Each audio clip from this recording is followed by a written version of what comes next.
పులస చేపలు వాటికి గల డిమాండ్ గురించి అందరికీ తెలుసు. బంగ్లాదేశ్లో వీటిని హిల్సా ఫిష్ అంటారు.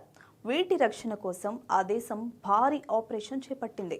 హిల్సా చేపల సంతానోత్పత్తి సమయంలో అవరోధం లేకుండా చూసేందుకు గాను చేపల వేట, నిల్వ, రవాణా, విక్రయంపై తాత్కాలిక నిషేధం విధించింది. ఈ ఆంక్షలు పూర్తి స్థాయిలో అమలు చేసేందుకు ప్రత్యేకంగా భారీ ఆపరేషన్ చేపట్టింది. రంగంలోకి దిగిన నేవీ, వైమానిక దళాలు, యుద్ధ నౌకలు, హెలికాప్టర్లు, డ్రోన్లతో విస్తృత నిఘా చేపట్టాయి. బంగ్లాదేశ్లో హిల్సా చేపలకు డిమాండ్ ఎక్కువ. వాటి సంరక్షణ కోసం ప్రభుత్వం అనేక చర్యలు చేపడుతుంది. ముఖ్యంగా సంతానోత్పత్తి సమయంలో ముమ్మర కార్యక్రమాలు చేపడుతుంది. ఈ క్రమంలో వీటి వేటపై 3 వారాలు అంటే అక్టోబర్ 4 నుంచి 25 వరకు నిషేధం కోసం ప్రభుత్వం ఇటీవల నోటిఫికేషన్ జారీ చేసింది. ఈ ఆంక్షలు పూర్తి స్థాయిలో అమలు చేసేందుకు బంగ్లా అధికారులు అవగాహన కార్యక్రమాలు చేపట్టారు.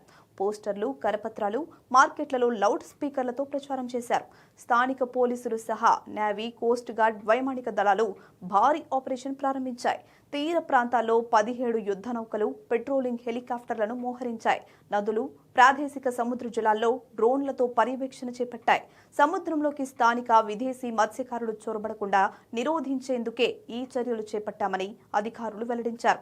గత 2 రోజుల్లో ఆంక్షలు ఉల్లంఘించిన 100 మందిని అరెస్ట్ చేశామని చెప్పారు.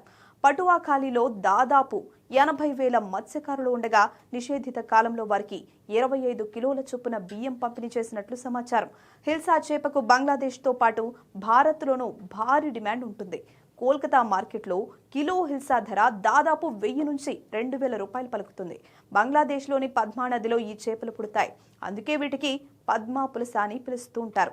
అయితే వీటికి డిమాండ్ దృష్ట్యా 2012 నుంచి ఎగుమతిపై నిషేధం విధించింది.